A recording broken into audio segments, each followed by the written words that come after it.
थी और पाकिस्तानी वैसे ही बेचारे मासूम लोग हैं, उनको कुछ थोड़े से 1-2 बिस्किट दे दो बड़े खुश हो जाते हैं। अमेरिका ने मदद करी तो हिंदुस्तान से जाहिर सी अमेरिका को क्या चाहिए मैं आपको बताता हूं। उन्होंने 450 मिलियन फेंके, पाकिस्तानी सस्ते में बिक जाते हैं। अमेरिकन ना पूरी तुम्हें कह रहे हैं टेररिस्ट। ओसामा कहां पाया गया था? तुम्हारे घर के अंदर। 6 साल तक तुमने पाल के रखा था। किस देश कोविड ज्यादा है कम है वो ठीक है, इन्होंने साफ मना कर दिया, लोग मर ही नहीं रहे कह रहे हैं। और डब्ल्यूएचओ परेशान हो गया। डब्ल्यूएचओ। जय हिंद दोस्तों, मैं हूं मेजर गौरवारी और आप देख रहे हैं द चाणक्य डायलॉग्स। इस वीडियो को लाइक करिए, हमारे चैनल को सब्सक्राइब करिए और बेल आइकन दबाना बिल्कुल मत भूलिएगा दोस्तों। अच्छा, कुछ महीने पहले, आई थिंक 2-3 महीने पहले आप जाएंगे तो आपको यूट्यूब पे मिल जाएगा, कहीं ना कहीं मिल जाएगा, ठीक है। और मैंने शायद ट्वीट भी करा था, मुझे याद नहीं है, लेकिन आपको यूट्यूब पे मिल जाएगा। बात यह थी कि जो 450 मिलियन डॉलर जो अमेरिका ने पाकिस्तान को मदद दी थी F-16 के बारे में, आपको याद है वो किस्सा? मैं आपको ये हेडलाइन दोबारा दिखा देता हूं एक बार, जिसमें पाकिस्तान ने बड़ी खुशियां मनाई थी और पाकिस्तानी वैसे ही बेचारे मासूम लोग हैं, उनको कुछ थोड़े से 1-2 बिस्किट दे दो बड़े खुश हो जाते हैं। अमेरिका ने मदद करी तो हिंदुस्तान से जाहिर सी बात है इंडिया के भी कंसर्न्स थे कि यार ये लोग फिर हमारे ऊपर हमला करने की कोशिश करेंगे। मैंने उस वक्त भी बोला था कि वो जो 450 मिलियन डॉलर हैं वो भारत के लिए नहीं हैं, वो भारत के खिलाफ इस्तेमाल नहीं करेगा पाकिस्तान, क्योंकि पाकिस्तान को पता है ये बात और अमेरिका को भी पता है। वो थी अफगानिस्तान के लिए। अब मैं आपको थोड़ा सा इसका जो परिप्रेक्ष्य एक सर्टेन कॉन्टेक्स्ट है मैं आपको समझाता हूं। दोस्तों, आपको पता है कि 15 अगस्त पिछले साल वो निकल गए, अमेरिकन जो थे अफगानिस्तान से निकल गए। उसके बाद ऐसी न्यूज आई कि अमेरिकन ने ड्रोन के बेसेस मांगे हैं पाकिस्तान से, और इमरान खान ने सबके सामने बोल दिया था एब्सोल्युटली नॉट। याद है आपको? एब्सोल्युटली नॉट, हम देंगे ही नहीं बेसिस। ये ड्रामा था ही नहीं, ये स्टोरी थी नहीं दोस्तों। और मैं तो डे 1 से बोल रहा हूं ये स्टोरी नहीं है, ये सब एक बहुत बड़ा छलावा है, ये बहुत बड़ा स्कैम है। और अब मैं आपको बताता हूं स्कैम क्या है। अब ये देखिए, ये headline, US says Pakistan has right to defend itself from terrorism. अचानक अमेरिका बीच में आता है और बोलता है कि भाईजान पाकिस्तान को पूरा हक है अपने आप को टेररिस्ट से, दहशतगर्दों से, आतंकवादियों से बचाने का। अब ये गेम क्या चल रहा है? इमरान खान ने बोला एब्सोल्युटली नॉट। वो इमरान खान का बहुत बड़ा ड्रामा था, क्योंकि अमेरिकन ने मांगे ही नहीं थे बेसेस इनसे। अमेरिकन ने कभी भी ड्रोन के बेस पाकिस्तान से मांगे ही नहीं। ये पाकिस्तानी खुद झूठ बोल रहे थे। इमरान खान को लगा कि मैं इस पूरे झूठ से मैं किस तरीके से राजनीतिक फायदा उठा सकता हूं, मैं किस तरीके से पॉलिटिकल माइलेज उठा सकता हूं, तो उसने पूरी कोशिश करी एब्सोल्युटली नॉट। और पीटीआई के जो 18, 19, 20 साल के लौंडे लपाड़े हैं, इन्होंने खूब ट्विटर पे absolutely not, hashtag absolutely not, Khan देखो ऐसे अमेरिका की आंखों में आंखें डाल के। कोई आंखों में आंखें नहीं डाली, ठीक है, कोई आंखों में किसी ने आंखें नहीं डाली। सच्ची बात यह है, जो यूएस अभी कह रहा है ना कि पाकिस्तान को पूरा हक है, वो क्यों? इसका ग्राउंड पहले से तय कर दिया गया था। ये जो डायलॉग मारा है यूएस ने, ये तो आज का है, लेकिन इसका ग्राउंड वर्क कई महीने पहले तय कर दिया था। अब देखिए, अमेरिका को पाकिस्तान के अंदर ड्रोन के बेसिस नहीं चाहिए। समझिए मैं क्या बोल रहा हूं। अमेरिका को पाकिस्तान के अंदर ड्रोन के बेसिस आज से 3 महीने पहले भी नहीं चाहिए थे, और उसके पहले भी नहीं चाहिए थे उनको। अमेरिका को क्या चाहिए मैं आपको बताता हूं। उन्होंने 450 मिलियन फेंके, पाकिस्तानी सस्ते में बिक जाते हैं। अमेरिकन ने पूरी पाकिस्तानी एयरफोर्स खरीद ली, और F-16 एयरक्राफ्ट जो हैं वो पाकिस्तानी एयरफोर्स की शान है। बाकी तो चाइनीज जंक है, कबाड़ है, उड़ते तो F-16 है। अमेरिका ने इनकी हेल्प करी। अमेरिका ने बोला साहब हमने इनको बेचा है तो सर्विसिंग भी तो हम ही देंगे और इसके मेंटेनेंस तो हम ही देंगे। ये सब अमेरिका ने दुनिया को कहानी सुनाई। अब क्या होगा मैं आपको बताता हूं।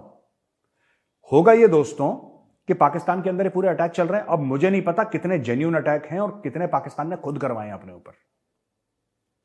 खुद क्यों करवाए हैं? क्योंकि पाकिस्तान को बहाना चाहिए अमेरिका का हुक्म बजाने का। और वो हुक्म कहां पे बजाएंगे? हुक्म अफगानिस्तान के अंदर बजाएंगे। ये मैं पहले कह चुका हूं, आज से 2-3 महीने पहले। आप जाके वीडियो देखिएगा, कोई आपको मिल जाएगा ये बात। ये मेरा स्टेटमेंट आपको रिकॉर्डेड मिलेगा वहां पे।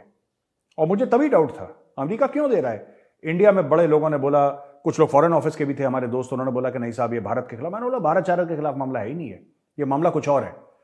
अमेरिका पाकिस्तान के थ्रू, पाकिस्तान को पैसा देके, पाकिस्तान को खरीद के, इनको पता है आराम से बिक जाते हैं, कुछ चंद सिक्कों में बिक जाते हैं ये पाकिस्तानी एयरफोर्स को अमेरिका ने खरीद लिया, बीच बीच में थोड़ा बहुत 10, 15, 20, 25 मिलियन डॉलर देते रहेंगे और ये बोलेंगे कि भाई हमारा जो CIA है, सेंट्रल इंटेलिजेंस एजेंसी, वो सैटेलाइट के तहत, ग्राउंड के एसेट्स के तहत वो आइडेंटिफाई करेंगे कि इस्लामिक स्टेट के टेररिस्ट कहां पे हैं, वो आइडेंटिफाई करेंगे अलकायदा के लोग कहां पे हैं अफगानिस्तान के अंदर, और तुम अपना जहाज उड़ाओगे और तुम उनको टारगेट करोगे और 2-4 बम तुम अपने पाकिस्तान के अंदर भी गिरा देना, क्योंकि तुम्हें तहरीक तालिबान पाकिस्तान परेशान कर रहा है, कुछ उनके ऊपर बम गिरा देना। लेकिन जो ये पूरा स्कीम है, ये पूरा ग्रैंड गेम है, ये जो शतरंज खेली जा रही है, हर समय अफगानिस्तान के लिए थी और अमेरिकन ने बड़ी चाल चली। और पाकिस्तान में भी लोग बड़े, आपने देखा कि पाकिस्तानी आर्मी चुप रही, पाकिस्तानी फौज ने ज्यादा कुछ नहीं बोला जब अमेरिकन गए वहां पे, एक आध दो ट्वीट होंगे, इसके अलावा कोई पब्लिक पोस्चरिंग इसके ऊपर नहीं करी। ये नेताओं ने करी, उनको वैसे ही कख नहीं पता। Pakistani politicians including Imran Khan, they are not the brightest in the world, इनको ज्यादा कुछ तो नॉलेज रहती नहीं है। जहनी आजादी हो गई, जंजीरें तोड़ दी, ये सब कोई जंजीरें, ये पूरा गेम फिक्स था, ये मैच फिक्सिंग है। अमेरिका वहां से गया, अमेरिका ने पाकिस्तानियों के मुंह पे फेंके डॉलर, पाकिस्तानियों ने बोला जी हुजूर गुलाम हाजिर है, अब आप देखिएगा अफगानिस्तान के अंदर या बॉर्डर एरियाज पर अटैक होंगे। और अमेरिका बताएगा उसके ग्रिड रेफरेंस, लैटिट्यूड लॉन्गिट्यूड, उसके ग्रिड रेफरेंसेस जो हैं वो अमेरिका बताएगा और बम मारेगा पाकिस्तानी एयरफोर्स पैसा लेके।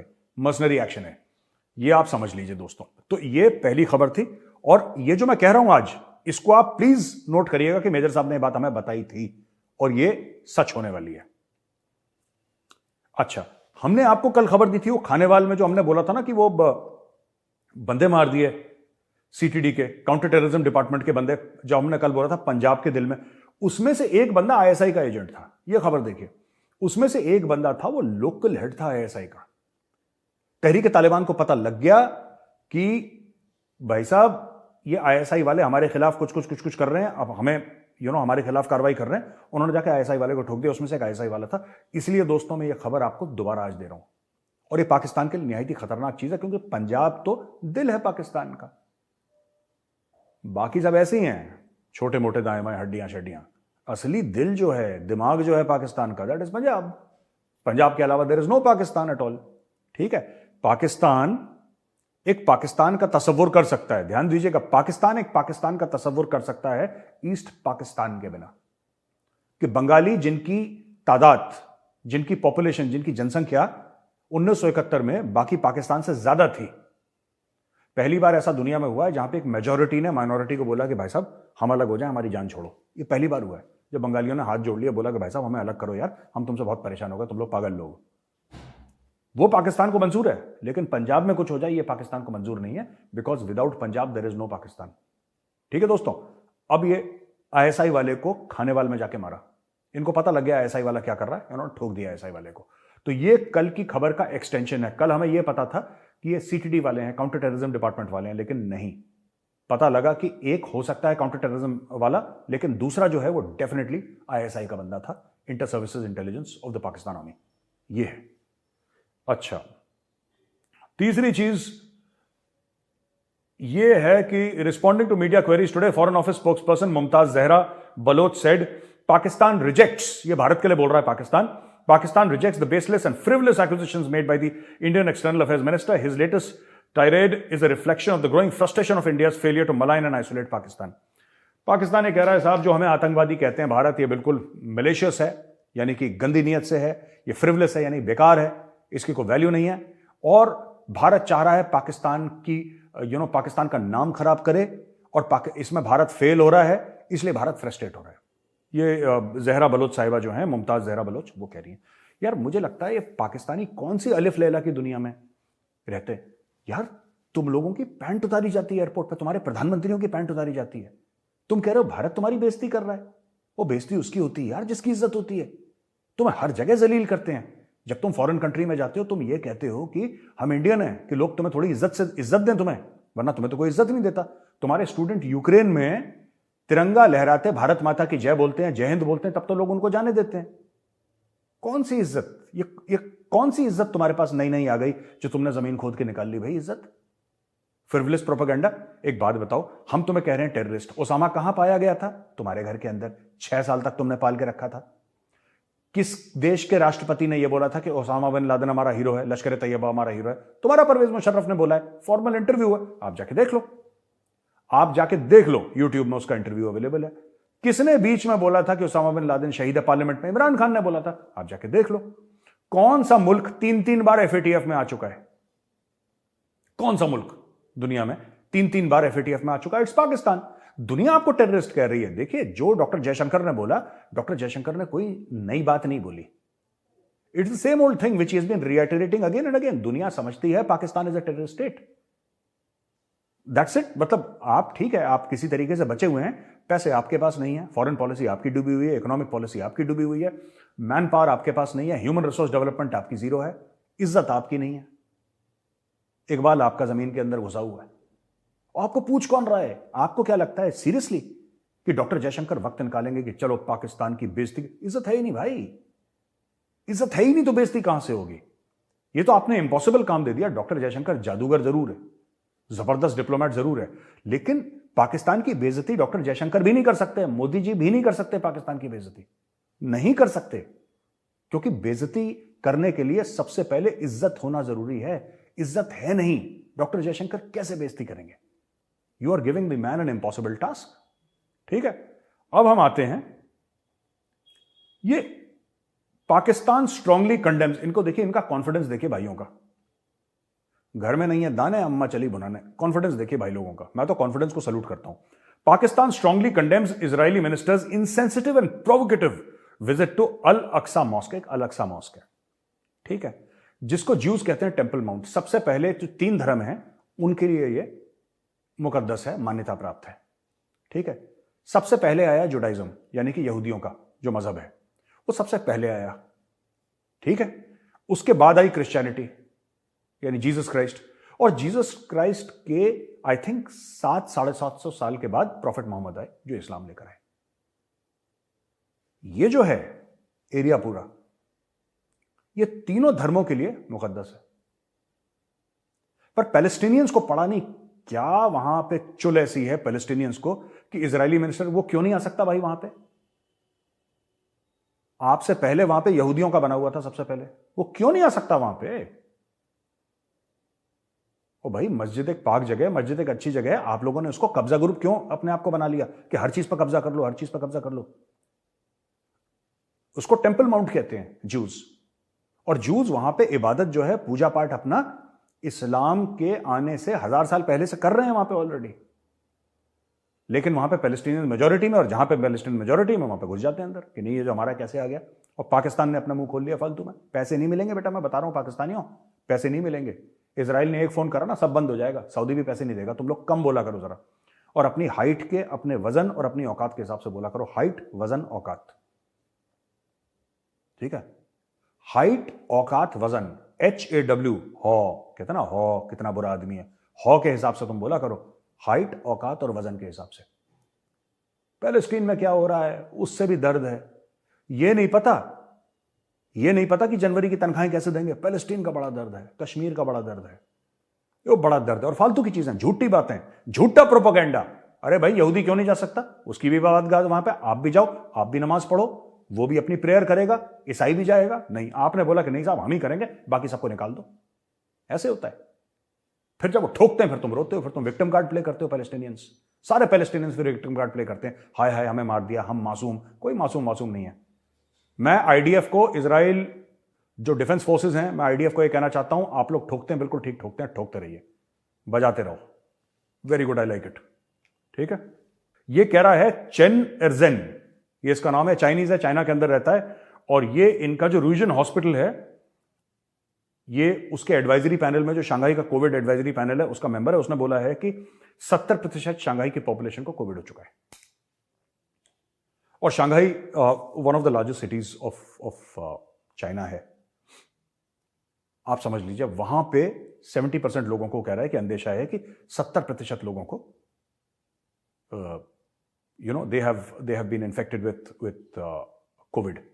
तो इतना खतरा है। जितनी जल्दी हम लोग चाइना से ट्रैवल रोकें, आना जाना, उतनी जल्दी हमारे लिए अच्छा है। पता नहीं ये कौन सा चमकादड़ खा रहे होंगे भाई लोग, इस बार क्या लेकर आएंगे।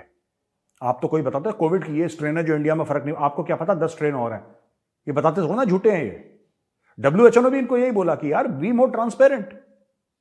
WHO ने यही बोला कि you please be more transparent. आप झूठ मत बोलो सबके सामने, लोगों की जान, नॉर्मल झूठ चलो ठीक है कि हमारे यहां कोविड ज्यादा है कम है वो ठीक है, इन्होंने साफ मना कर दिया, लोग मर ही नहीं रहे कह रहे हैं। और डब्ल्यूएचओ परेशान हो गया, डब्ल्यूएचओ कह रहा है यार तुम लोग मरवाओगे दुनिया को, इंसान के बच्चे बनो यार। अच्छा, आखिरी खबर है दोस्तों कि Indian army plans to buy 300 rough terrain vehicles. ये मैं कोट कर रहा हूं, in a request to proposal RFP seeking the participation of prospective bidders, the Army on Tuesday said that these vehicles should be helicopter transportable and be able to operate at an altitude of 16,000 feet above sea level. Their ability to operate in snow-covered, undulating terrain with long endurance makes them ideally suitable for last-mile delivery, LMD tasks.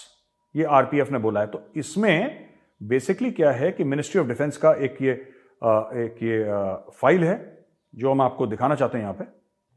दोस्तों ये ministry of defence की file है, procurement of quantity 300 logistics rough terrain vehicle through fast track procedure under emergency procurement, category by Indian, यानी कि भारत में बनी होगी, भारतीय कंपनी बनाएगी, तब ये खरीदी जाएगी। ये क्लियरली इस पे लिख लिया है कि मेक इन इंडिया के तहत ही होगा ये, और इसमें कई सारी बड़ा डिटेल है, ये 70-75 पेज की है। तो इसमें बेसिकली क्या है मैं आपको बताता हूं कि जो हाई एल्टीट्यूड होता है ना दोस्तों, वहां पे लॉजिस्टिक्स का जो है मामला वो सबसे खतरनाक होता है। लॉजिस्टिक्स यानी कि किस तरीके से खाना पहुंचाएं, किस तरीके से हथियार पहुंचाएं, एम्युनिशन, लोगों को किस तरीके से ले जाएं, केरोसिन बहुत वहां पे जरूरी होता है, केरोसिन लाइफलाइन है, और फ्यूल कैसे, 10 चीजें होती हैं। मतलब मैं तो आपको सिर्फ मोटी मोटी 4-5 चीजें बता रहा हूं, 10 चीजें होती हैं, 10 चीजें जो आपको हाई एल्टीट्यूड पे ले जानी पड़ती हैं। वहां पे टेम्परेचर भी ऐसे होते हैं, ऑक्सीजन भी कम होती है, नॉर्मल गाड़ी कभी कभी नहीं चल पाती। तो इन्होंने स्पेशली इंडियन आर्मी ने बोला है कि रफ टेरेन पे हमें चलने के लिए गाड़ियां चाहिए जहां पे ऑक्सीजन 25-30% कम है। दोस्तों उस हाइट पे 16,000 एंड अबव की हाइट पे नॉर्मल इंजन को थोड़ा सा मुश्किल हो जाती है चलना, ऑक्सीजन कम है, फिर चाहे डीजल का हो फिर चाहे पेट्रोल का हो वो, ठीक है। डीजल में और ज़्यादा मुश्किल होती है क्योंकि कंप्रेशन इग्निशन का होता है डीजल का इंजन। अब ये जो व्हीकल्स हैं ये वहां पे चलेंगी तो स्पेशल काइंड ऑफ व्हीकल्स हैं जो रफ टेरेन में चल सकती हैं। और ये अच्छी बात है कि इंडियन वेंडर्स को बोला है कि भाई तुम दोगे, हम इंपोर्ट नहीं करेंगे, तुम बनाओ। तुम कहते हो ना तुम्हारे पास टेक्नोलॉजी है, तुम्हारे पास बेस्ट साइंटिस्ट हैं, best engineers in the world है, तो बनाओ, हम तुम्हें ठेका देते हैं, go ahead and make it. तो ये चैलेंज भी है इंडियन मैन्युफैक्चरर्स के लिए, इंडियन कंपनीज के लिए जो डिफेंस के लिए बनाती हैं कि भाई तुम बनाओ। व्हीकल मैन्युफैक्चरर्स के लिए चैलेंज है कि हाँ तुम बनाओ, क्योंकि 300 का इनिशियल ऑर्डर है। मुझे लगता है ये तो हजारों की तादाद में चाहिए होंगी ये गाड़ियां, 300 तक लिमिटेड नहीं है, इनिशियल ऑर्डर है 300 का, ये हजारों की तादाद में चाहिए होंगी। आपको लाइन ऑफ कंट्रोल पे भी चाहिए होंगी। लाइन ऑफ कंट्रोल 750 किलोमीटर तकरीबन है, लाइन ऑफ एक्चुअल कंट्रोल करीब आपका 3,500 किलोमीटर है। तो बहुत ज्यादा आपका एरिया है जो कवर करना है। मुझे लगता है कि हजारों की तादाद में इंडियन आर्मी गाड़ी खरीदेगी बाद में, अभी इनिशियल 300 का ऑर्डर है।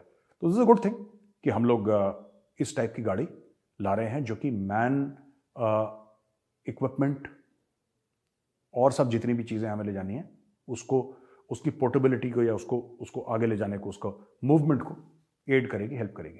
तो दोस्तों आज का वीडियो यहीं पे खत्म होता है। देखने के लिए बहुत बहुत धन्यवाद। इस वीडियो को लाइक करिए, हमारे चैनल को सब्सक्राइब करिए, बेल आइकन दबाना बिल्कुल मत भूलिएगा। जय हिंद, भारत माता की जय।